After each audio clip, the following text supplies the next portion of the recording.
Olá, sejam todos muito bem-vindos ao Visão 360. Você que nos faz companhia aqui na tela da Masper TV.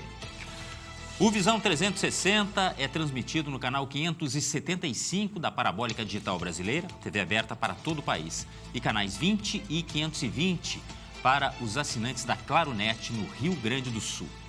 Você também pode nos acompanhar ao vivo pela nossa página na internet e em mais 127 provedores espalhados pelo mundo. Ou curtir nosso conteúdo pela sua rede social preferida.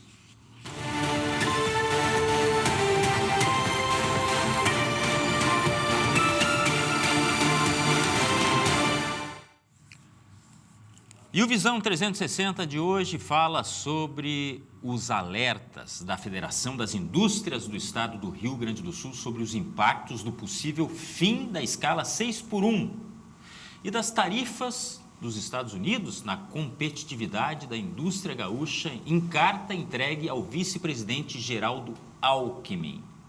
A entidade apontou riscos de aumento de custos, perda de empregos e queda nas exportações, além de defender mais crédito e apoio ao setor produtivo.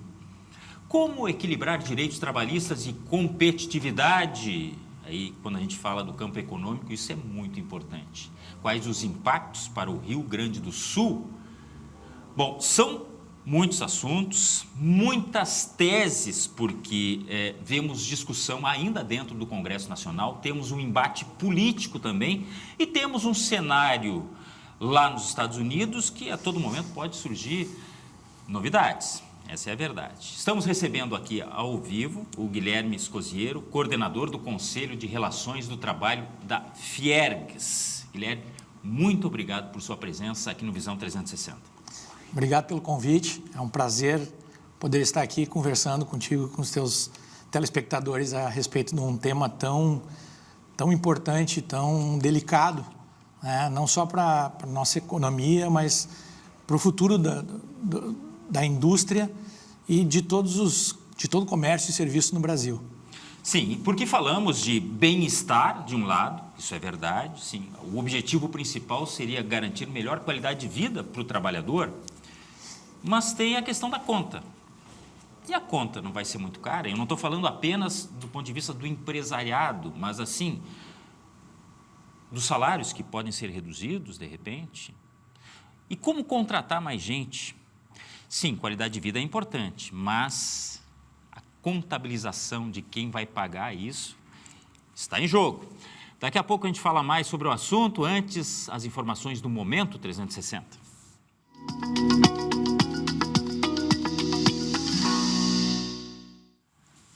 O Supremo Tribunal Federal condenou os irmãos Brazão a 76 anos pelo assassinato de Marielle Franco e também, neste caso, o assassinato de Anderson Gomes. Outros envolvidos também receberam penas que variam de 9 a 56 anos de prisão. A decisão prevê perda dos cargos públicos após o fim dos recursos.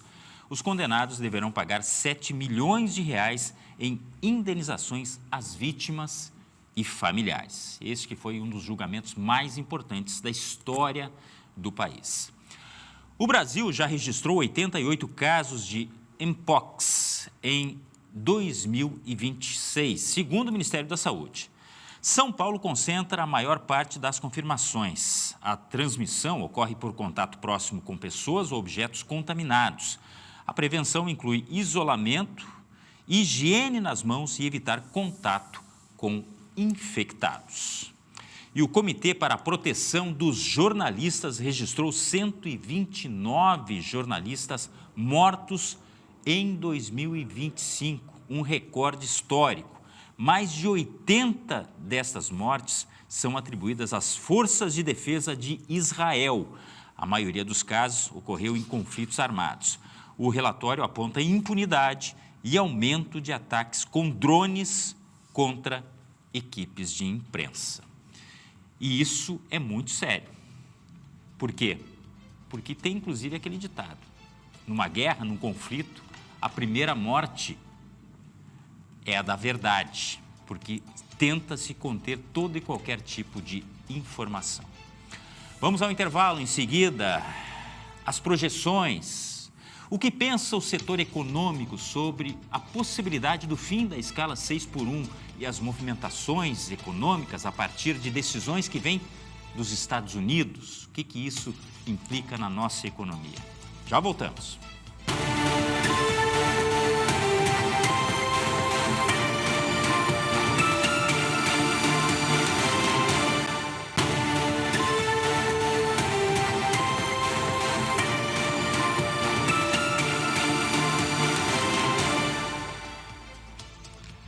As pautas de hoje do Visão 360, sim, as pautas, mas de certa forma relacionadas. Vamos lá, a possibilidade do fim da escala 6x1, algo que está em discussão no Congresso Nacional, e também os riscos de competitividade do setor produtivo com as tarifas dos Estados Unidos. Aqui subentenda-se as atitudes do governo Trump.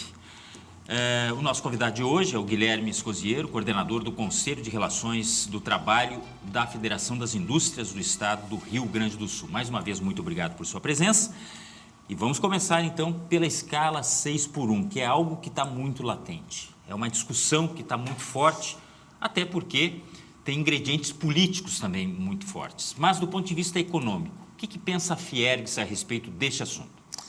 Bom, Glauco, mais uma vez, é muito bom estar aqui e acho que é importante para a gente começar a falar sobre esse assunto, nós situarmos algumas questões que são bem importantes para o entendimento desse tema. Essa proposta, ela nasceu como uma ideia de acabar com a escala 6x1, trazendo como mote, como um grande efeito, a qualidade de vida do trabalhador. Mas a gente precisa separar e esclarecer o que é escala de trabalho e jornada de trabalho.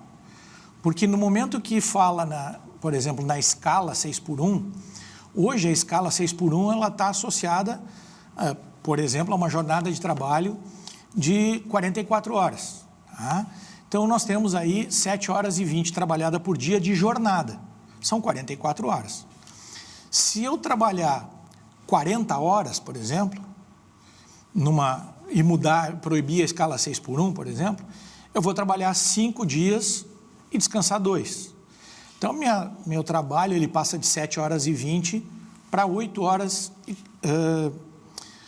8 horas por dia, né? Para 40 horas. Mas se eu só acabar com a escala 6x1 e trabalhar 5x2, como a grande maioria das nossas indústrias trabalham, salvo alguns setores específicos, né, que dependem de máquinas, enfim, a grande maioria da indústria e do trabalhador em geral, ele trabalha de segunda a sexta e folga no sábado e domingo.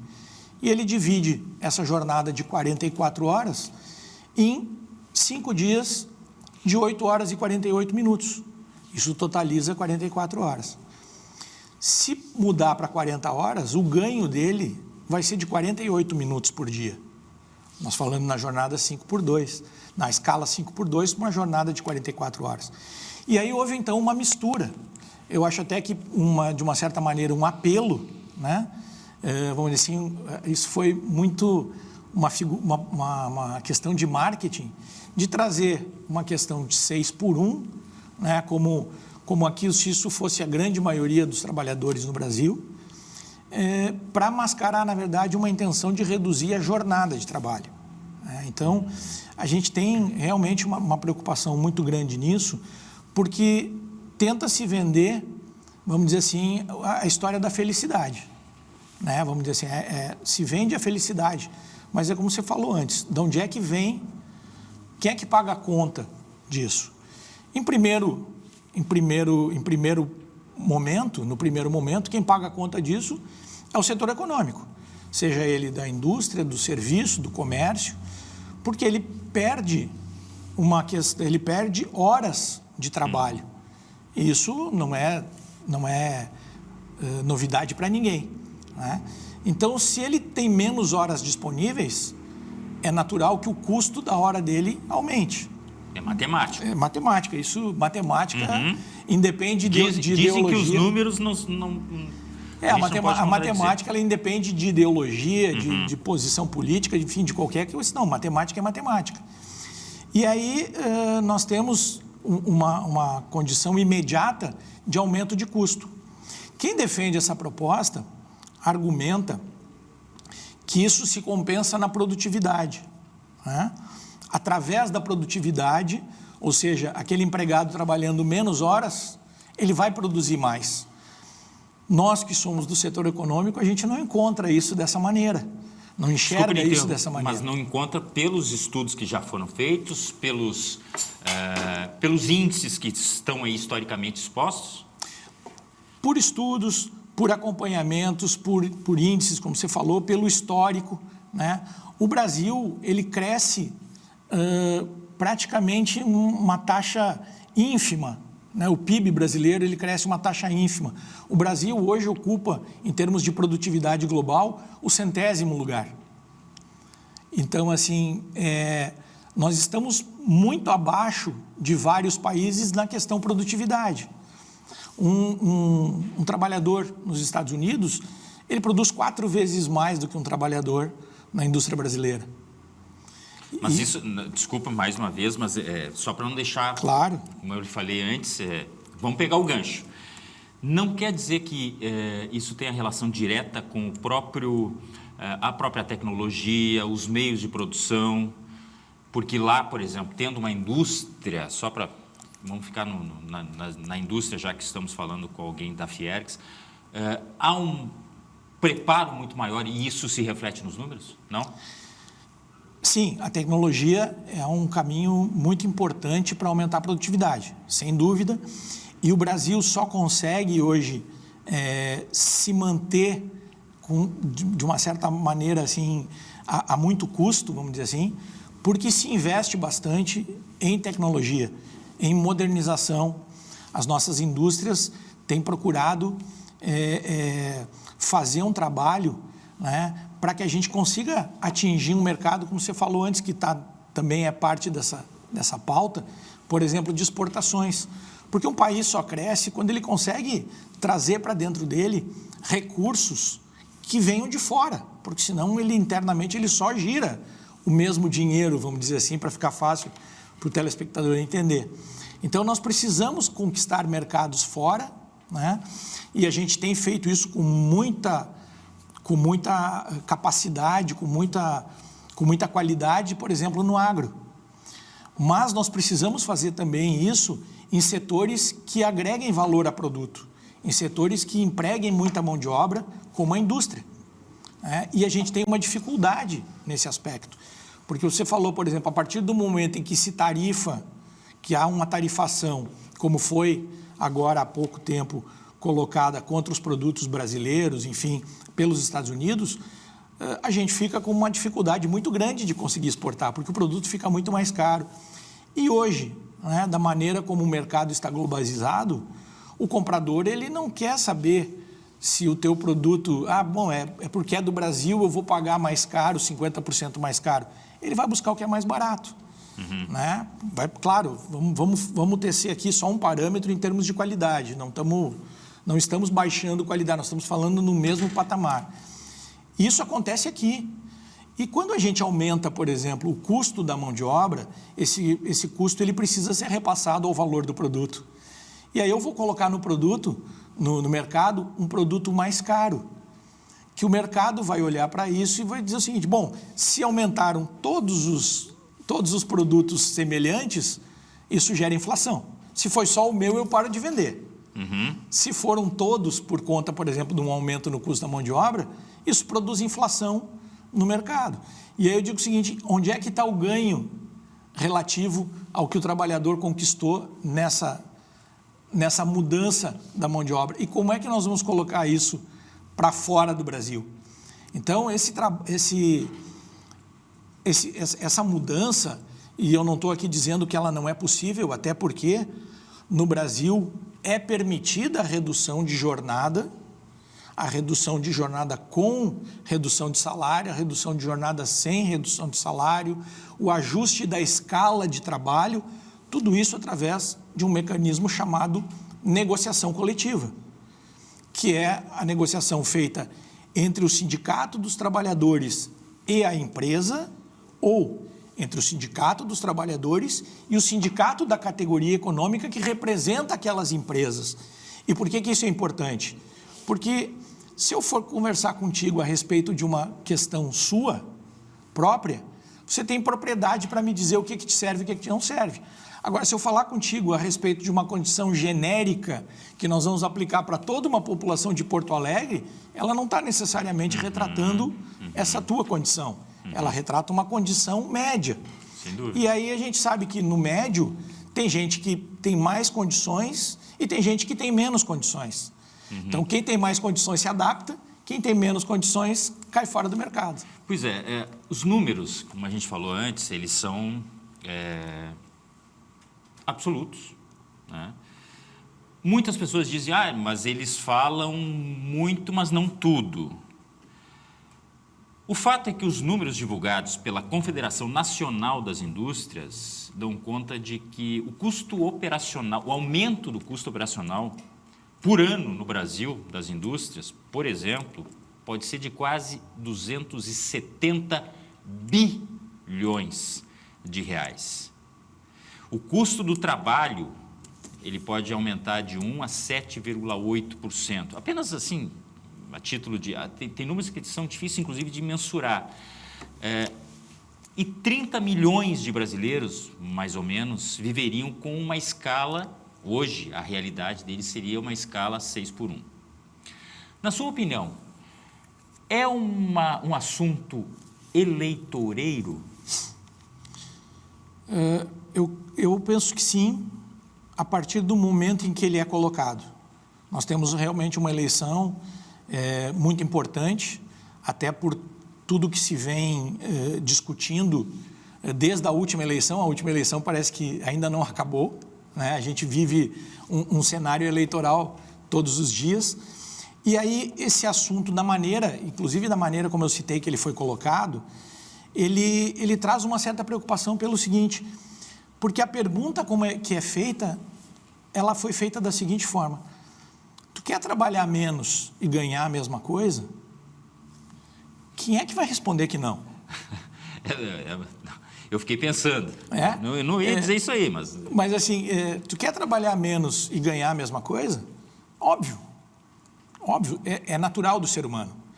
A discussão de jornada, a discussão de escala, ela é legítima. Nós não temos problema em discutir esses assuntos e nós fazemos isso com bastante frequência nas nossas negociações coletivas.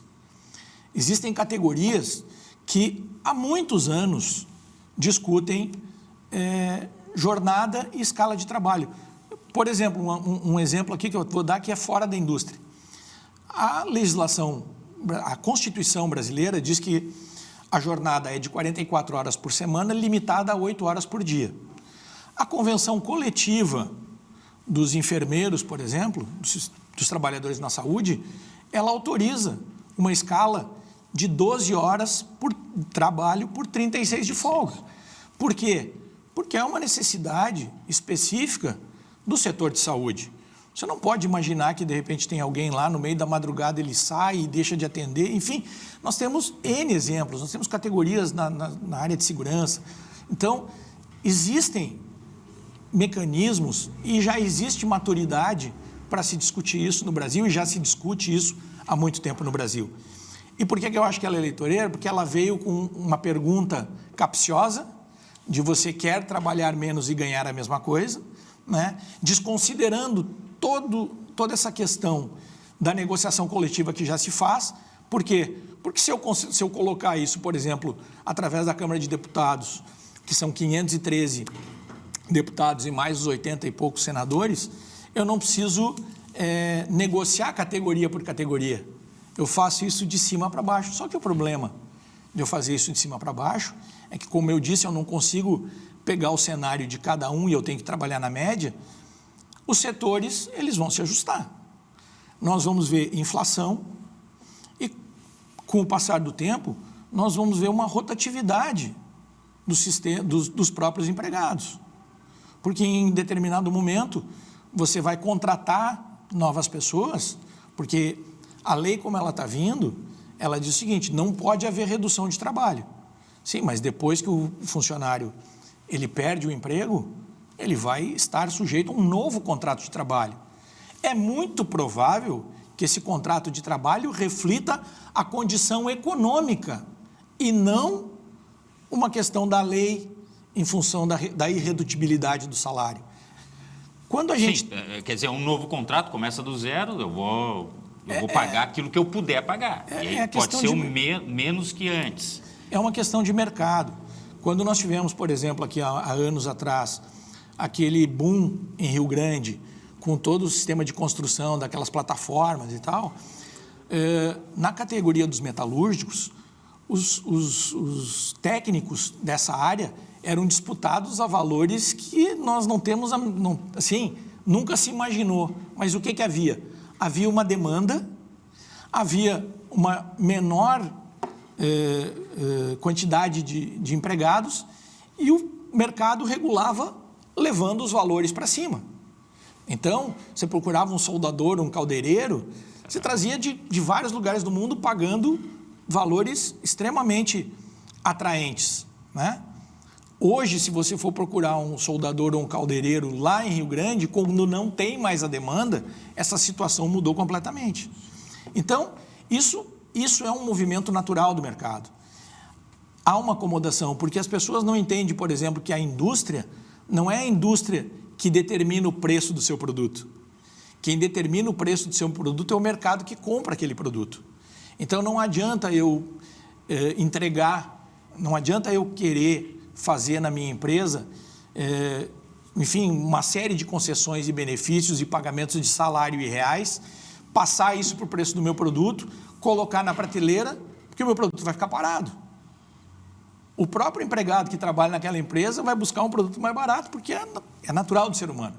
Sim. Então, essa acomodação vai acabar, por isso que a gente diz que é o seguinte: esses números são impactantes, esses números são muito importantes, mas a gente tem a inflação, a gente tem a informalidade e a gente tem o desemprego, que isso vai acontecer. E aí você imagina o seguinte, como eu falei antes, você tem o Brasil hoje em 100º lugar em termos de produtividade no mundo. Se eu pego e digo o seguinte, bom, eu para poder competir no mercado externo, eu preciso melhorar aquilo que eu falei antes, né? Então, eu precisava sair da 100ª posição e ir para 90ª, alguma coisa assim. Bom, eu preciso investir em tecnologia, eu preciso investir em treinamento, eu preciso investir em qualificação, eu preciso de mão de obra mais produtiva. Agora, imagina o seguinte, eu reduzo a minha jornada de 44 para 40 horas, imediatamente eu caio da 100ª posição para alguma coisa abaixo.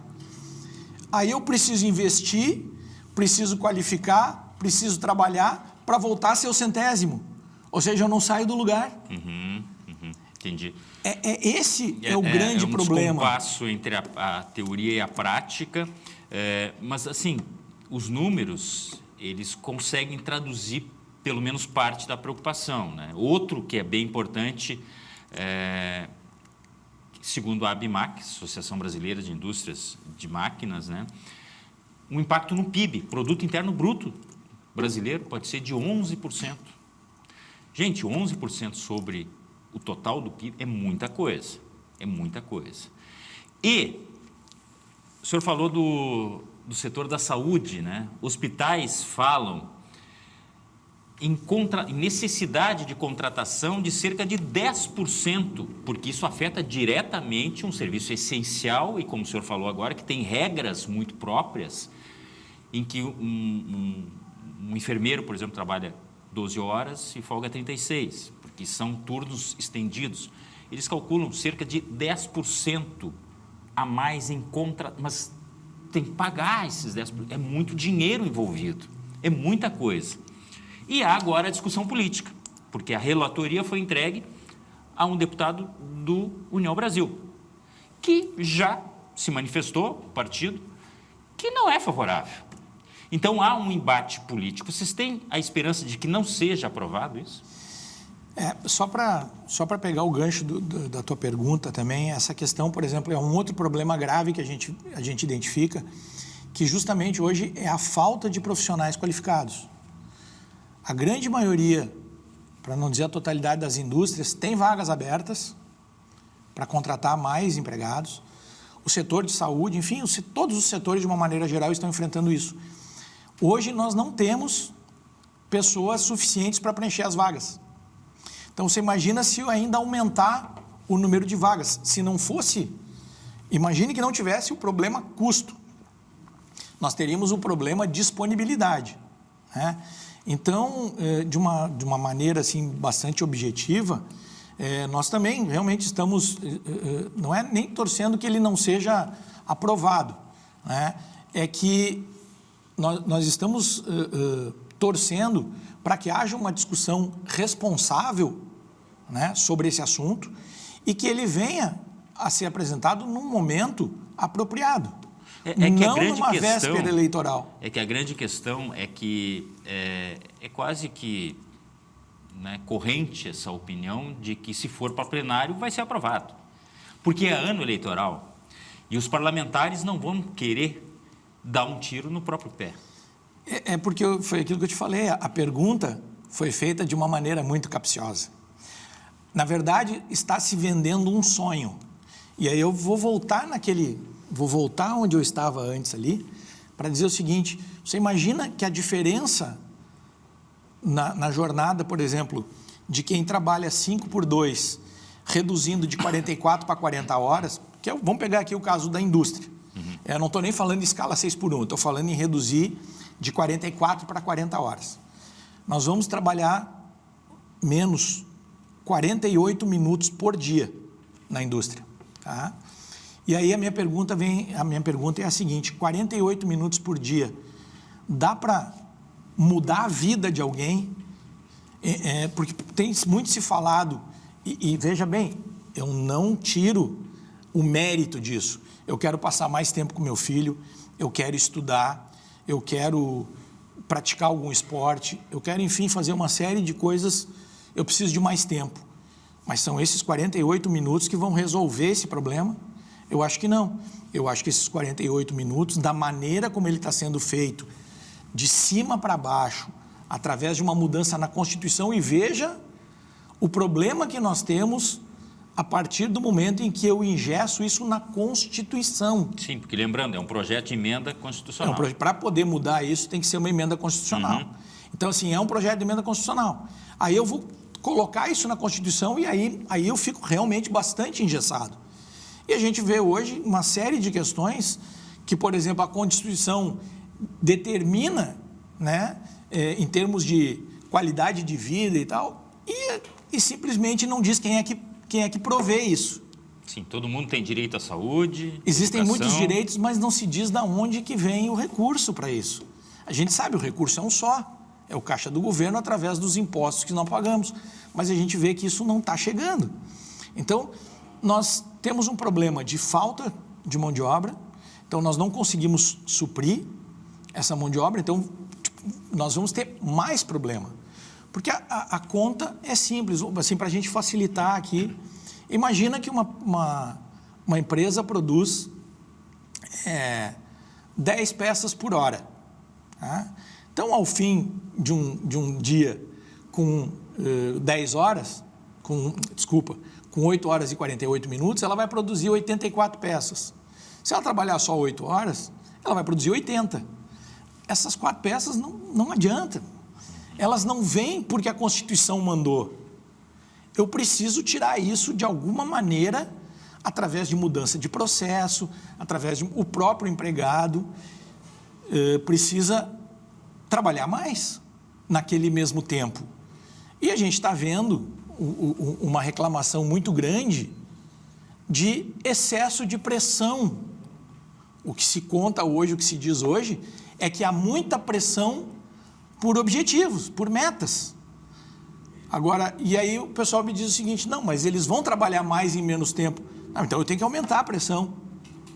Mas se já estão me condenando, né, por eu estar cobrando determinada situação... É um bom ponto. como é que eu acredito que isso vai ser possível de aumentar sem que essa pressão não aumente? E assim, a partir do segundo mês, a partir do terceiro mês, que isso já se incorporou, a tendência do ser humano é voltar ao seu estágio anterior. É que nem fazer dieta. Você começa a fazer a dieta na primeira, segunda, terceira semana, você dá aquela enxugada. Aí você dá uma coisinha, dali a pouco, quando você vê, você está ganhando peso de novo. Então, isso faz parte. E eu tenho uma curiosidade. Do ponto de vista do poder público, do governo, qual é a parcela do governo? Desonerar folhas? A gente vai para um rápido intervalo e já volta falando sobre o projeto que está tramitando, está sendo discutido, sobre o fim da escala 6x1, e a competitividade diante das taxas do governo norte-americano. Até já.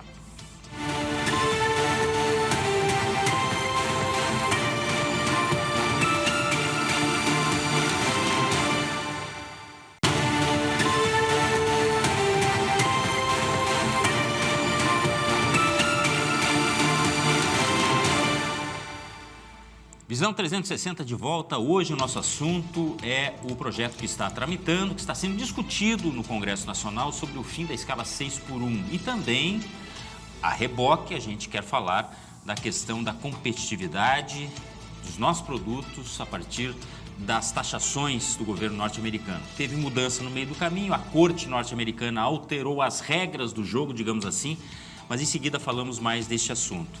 Nós estamos recebendo o Guilherme Escosiero, que é coordenador do Conselho de Relações do Trabalho da Fiergs, Federação das Indústrias do Estado do Rio Grande do Sul. E eu provoquei antes do intervalo qual seria o papel do poder público, do governo em si, porque é uma proposta que vem chancelada pelo desejo, inclusive, do presidente Lula.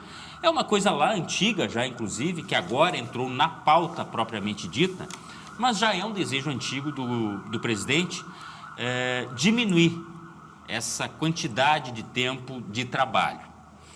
E aí eu lhe pergunto, vocês da Fiergs, enfim, do setor produtivo, indústria, ou até além da indústria, acreditam em desoneração da folha? E isso poderia ser uma alternativa em caso de aprovação deste projeto?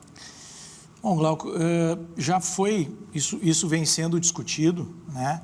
A questão da desoneração da folha, mas ela é um tema também bastante sensível e que eu acho que não está sendo tratado com a devida preocupação. Porque, em primeiro lugar, nós temos, sem dúvida, uma folha de pagamento, encargos sobre a folha de pagamento bastante expressivos. Se nós pegarmos, por exemplo, aqui o Paraguai, só para falar no Paraguai, porque está do lado e se fala muito em deslocamento de empresas brasileiras para o Paraguai. O Paraguai, ele cobra 16% sobre o valor do que tu paga de salário para o empregado. Ponto, acabou. Quando a gente fala nos encargos que nós temos aqui no Brasil, nós temos fundo de garantia, nós temos a própria questão de férias, nós temos 13º, isso tudo são encargos. Nós temos a Previdência Social, que é paga, em alguns casos, só pela empresa, né? Em outros casos é só pelo empregado, enfim, depende aliás, pela empresa e empregado, dependendo do regime tributário que foi escolhido, né? E aí temos outras taxas, mas aí também tem plano de saúde, aí tem vale alimentação, tem vale transporte. E aí eu fico pensando o seguinte, quando falo em desonerar a folha, praticamente do que eu citei aqui, se nós não formos falar em direitos, porque muito se diz o seguinte, olha, não podemos reduzir direitos. Então, praticamente o que sobra dentro dessa quantidade aqui de encargos é a Previdência. A Previdência está quebrada. A Previdência, se ela não recebe recursos e acabou de ter uma reforma, como é que vão ser pagos os benefícios atrelados à Previdência? Então, imagina se ainda... E por isso eu não acredito nessa hipótese, né? Porque é uma hipótese bem delicada, né? Porque ela vai impactar diretamente a Previdência.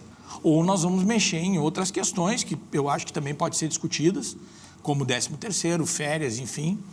Mas eu acho que isso, para você ver o seguinte, como isso complica ainda mais o debate. O quão mais ele precisa ser dissecado, ele precisa ser trabalhado com cuidado, com planejamento, com previsibilidade, e não dizer o seguinte, quer trabalhar menos e receber a mesma coisa? Porque o debate está sendo feito nisso, e no bloco anterior você falou. É muito difícil que um deputado vá votar contra, porque a pergunta, né? Aí ele vai dizer, tu não quer que eu trabalhe menos e ganhe a mesma coisa? O eleitor vai pensar, então não vou votar em ti. Uhum. E é por isso que ela vem, de uma certa maneira, carregada de uma malícia, de uma maldade nisso. Só para frisar bem, não é o único projeto, né? Nós temos informações de pelo menos 3 projetos nesse sentido, de mudança no número de horas da carga horária, né, do trabalhador, que estão em discussão, mas do ponto de vista da política em si, das discussões, dos embates, nós temos essa mais forte, que pode ir à votação. O presidente da Câmara, o Hugo Mota, inclusive, deu uma declaração agora recente, disse, pensaram que eu tinha esquecido do fim da escala. Não, eu vou levar adiante, e é um compromisso que ele disse que vai levar adiante esse assunto na pauta, só que aí veio essa contradição, digamos assim, que é um deputado, Paulo Azy, que é do União Brasil, que é declaradamente contra o fim da escala 6x1. Então, enfim, são negociações políticas e que envolvem, inclusive, o exemplo que vem da Argentina, onde mudanças do ponto de vista da política trabalhista foram votadas, foram aprovadas, inclusive teve protesto, estão acontecendo ainda protestos, mas virou objeto de disputa política. Não, na Argentina lá é porque o cara é de direita e fez uma coisa totalmente contra os trabalhadores e estão querendo fazer isso. Isso contamina muito o ambiente, né? Sim, por uma questão simples. Não existe almoço grátis, falando na linguagem que todo mundo entende. Para que alguém ganhe alguma coisa, alguém tem que pagar alguma coisa. E isso é desde que o mundo é mundo. Então, você veja o seguinte, você perguntou, por exemplo, você comentou ali, que acho que vale a pena integrar nesse momento, a questão da tarifação dos Estados Unidos. Vamos pegar o aspecto prático, né, para que o telespectador entenda. Quando se aplicou uma tarifa, o produto ficou mais caro. Ele chegou nos Estados Unidos. Se ele chegava a 10, ele chegou a 15. O que aconteceu? O comprador disse, eu não quero mais. Se eu diminuo as horas trabalhadas, e como nós falamos aqui, a CNI já apontou 260 bilhões, nós estamos dizendo, vai encarecer o produto. O produto ficou mais caro. O que acontece com esse produto? Ele não vende. Se eu não vendo, eu vou ter que adaptar. Se eu diminuir a minha venda, eu vou ter que adequar a minha capacidade de produção ao tamanho do que eu vendo, ao tamanho da minha venda, ou eu quebro. Nós temos visto agora, disparou em 2025 o número de recuperações judiciais a um nível nunca visto antes, né?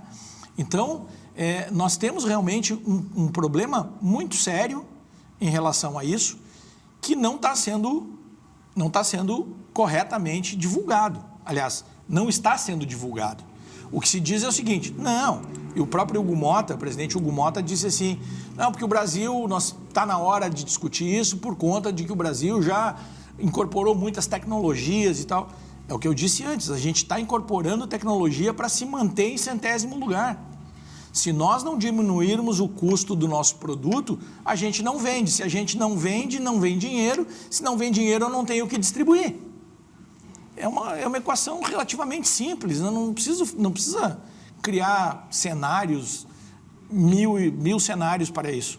E do ponto de vista dessa questão dos Estados Unidos, já que agora também tocamos nesse assunto com mais ênfase, houve uma manifestação da Fiergs, direcionada ao vice-presidente, também ministro Geraldo Alckmin. O que exatamente diz a Fiergs e o que ela pede? Não, desde o momento do anúncio das tarifas dos Estados Unidos, a Fiergs esteve sempre à frente, né, junto ao Ministério do Desenvolvimento e Indústria e Comércio, com o vice-presidente Alckmin, junto da CNI, junto com todas as federações, justamente demonstrando isso. Olha, isso é um problema grave para as nossas indústrias aqui. Só que o problema ele era muito menos possível de resolver aqui do que nos próprios Estados Unidos. Porque ele não era um problema do vendedor, ele passou a ser um problema do comprador. Então, uma decisão política, né, que agora a própria Suprema Corte dos Estados Unidos disse que não foi adequada e reduziu isso, né? Mas houve um problema naquele meio tempo. Algumas empresas encontraram mercados alternativos, né? Outras empresas não encontraram, algumas empresas demitiram, outras empresas acharam outro mercado, contrataram. Isso faz parte do jogo. Claro que você não espera dormir com uma tarifa de 10 e acordar com uma tarifa de 50, como foi praticamente o que aconteceu. Apesar das promessas. Exatamente. Então, vai aumentar, mas né, fica aquilo ali. Mas mesmo, vamos supor, eu digo dormir e acordar, é que 30 dias para uma indústria, e você pensar em colocar, em buscar mercados alternativos, 30 dias é um prazo muito exíguo. E eu acho que a gente nós fizemos também a lição de casa, né? A Fiergs deu muito apoio para as indústrias aqui do Rio Grande do Sul, né? Para os sindicatos apoiarem as suas indústrias, naquilo que foi possível, enfim, com desenvolvimento de tecnologias, com busca de mercado. Isso agora reduz, é uma O que significa boa. esses 15% agora? Significa que ele está 5% mais caro, em alguns casos 15% mais caro, né? Mas você vê o seguinte, eventualmente você consegue aí negociar com o teu comprador, talvez, né? É o que eu disse, é muito difícil, não é uma promessa, continua sendo ruim, mas o Brasil também tarifa, o Brasil agora aumentou as taxas de importação. Aliás, pouco para se vários falou produtos, nisso, né? Pouco se falou nisso, né? Então os países procuram defender as suas indústrias, né? É claro que agora, no momento que você pega um determinado, por exemplo, telefone celular, o Brasil não produz telefone celular. E ele saiu da alíquota de importação 0 para uma alíquota, não sei se foi 7,2 ou 14, né?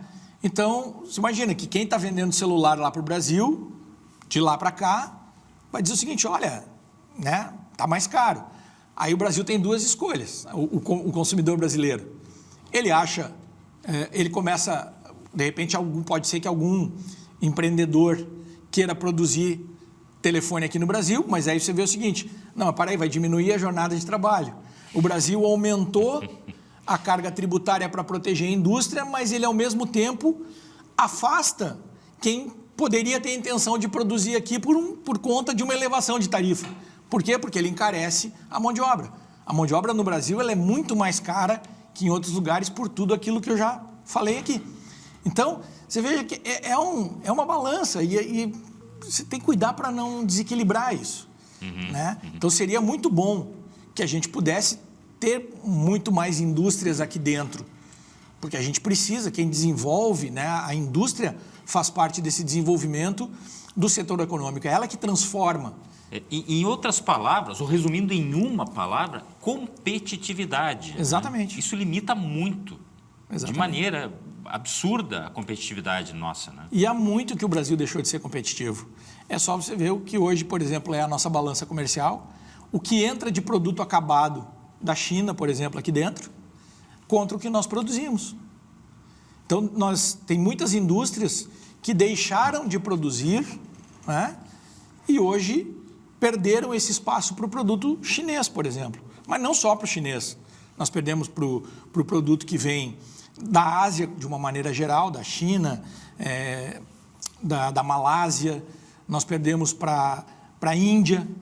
Então, os outros países, eles partem de um princípio um pouco diferente. E eu fico impressionado, não sei se o senhor concorda, com alguns pensamentos bem simplistas. E isso, eu não sou da área econômica, enfim, mas eu, como observador, quero compartilhar. Alguns dizem o seguinte, não, então vamos fazer o seguinte, ó, não reduz a carga horária, mantém a escala 6x1, aumenta os salários. Por que ninguém pensou nisso até hoje? Por que não fizeram isso até hoje? porque a solução está ali. É tão fácil. Aumenta os salários. A gente já discute essa questão de Claro aumento. que eu gostaria, aqui, ó, eu gostaria que os salários fossem maiores. Sem dúvida. O meu salário iria aumentar, meu Deus do céu. Você imagina se fosse simples assim, e como muita gente defende, né? Eu já participei de vários embates que justamente defendem essa questão de salário aumentado por decreto, como, por exemplo, o salário mínimo regional, né? Ou determinados pisos de categoria. Se fosse assim, porque qual é a lógica? Se eu pago mais, quem recebeu gasta mais, compra mais, a indústria produz mais e pode pagar mais. Olha que coisa simples essa equação. Então vamos fazer o seguinte, a gente decreta um salário de R$10 mil aqui no Rio Grande do Sul e o Estado vira uma potência mundial. Entende? Isso é que nem achar que a solução para falta de dinheiro é imprimir dinheiro. É exatamente a mesma, dá para fazer exatamente o mesmo raciocínio. Então, eu só consigo aumentar salário quando eu produzo mais. Isso se chama competitividade. Porque olha só, aquele salário que eu pago, mesmo maior, dividido por um maior número de peças, ele é menor do que eu pagava antes por um número de peças menor. É aí que eu consigo aumentar salário. Então, não adianta eu primeiro pagar para depois achar que eu pago mais e aí eu produzo e vendo e aí a venda, não. Eu preciso produzir mais, entregar mais e pagar. Aí vem a questão da negociação coletiva, que ela é muito bem feita e nós temos aqui no Rio Grande do Sul entidades sindicais de trabalhadores extremamente competentes que negociam há muitos anos, de maneira muito séria, né, com os setores econômicos e vem conquistando ano a ano, né, mais condições e melhores condições para os seus representados. Então, isso não é uma utopia, isso não é um sonho, isso é a realidade. E é legítimo e está previsto em lei. E nós estamos aqui, a Constituição, inclusive, determina que assim seja feito. A negociação é um instrumento legítimo, né? Eu negocio pelo Sindicato da Indústria Metalúrgica, do qual sou vice-presidente, há muitos anos, com o Sindicato dos Trabalhadores Metalúrgicos de Porto Alegre, do interior do estado, de Alvorada, de Gravataí, enfim, e se consegue, inclusive, por exemplo, tem anos em que se concede aumento real. Em outros não se consegue, mas isso porque nós estamos conversando, né, olho no olho com os nossos associados no sindicato da categoria econômica e eles nos sinalizam, dizem, olha, nós tivemos um ano melhor, vamos dar um aumento real. E isso vem, inclusive os nossos aumentos reais têm sido muito superiores, se pegar de 10 anos para cá, ele supera aí em 50% a inflação. Aí existe o ganho, porque aí ele é um ganho consistente, ele é um ganho que se sustenta. Com toda a segurança jurídica, inclusive, porque algumas soluções que são sugeridas, eu não imagino como se sustenta juridicamente, sinceramente. Mas a gente vai continuar acompanhando, até porque, para fazer uma analogia, esse projeto é como se fosse a planta de uma casa, e só que assim, tem gente que quer botar mais um quartinho aqui, tem gente que quer tirar aquela, né, aquela suíte, não, vamos botar uma escada nisso, não, mas essa escada não... E aí vira um negócio assim, e essa discussão política muitas vezes pode resultar numa casa sem porta ou sem janela, enfim, a gente continua acompanhando. Só para pegar o teu exemplo, que eu acho que foi fantástico, eu não tinha me dado conta disso ainda, mas é o seguinte, estão vendendo uma casa muito bonita, linda a casa, é uma casa fantástica, mas ninguém se preocupou se o alicerce dela sustenta. Pois é.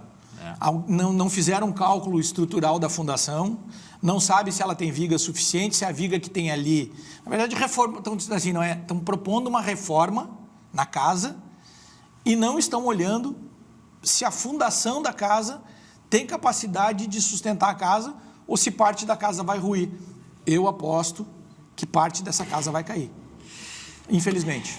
Bom, acompanhamos, né? Ficamos todos atentos aos próximos capítulos, o que vai acontecer, mas por hora eu quero agradecer muito a presença do Guilherme Escoseiro, coordenador do Conselho de Relações do Trabalho da Fiergs, falando sobre escala 6x1, também a competitividade diante dessas taxações norte-americanas. Muito obrigado por sua presença. Obrigado a ti, foi um papo excelente aqui. Estamos à disposição, a Fiergs também está sempre à disposição. Muito obrigado pelo convite. Grande abraço a todos lá da Fiergs, muito obrigado por essa parceria que nos ajuda muito a esclarecer vários assuntos, inclusive esse que nós tocamos aqui. Muito obrigado por sua companhia aqui no Visão 360, que hoje fica por aqui. A gente se vê sempre aqui na tela da Masper TV. Infinitas possibilidades. Tchau.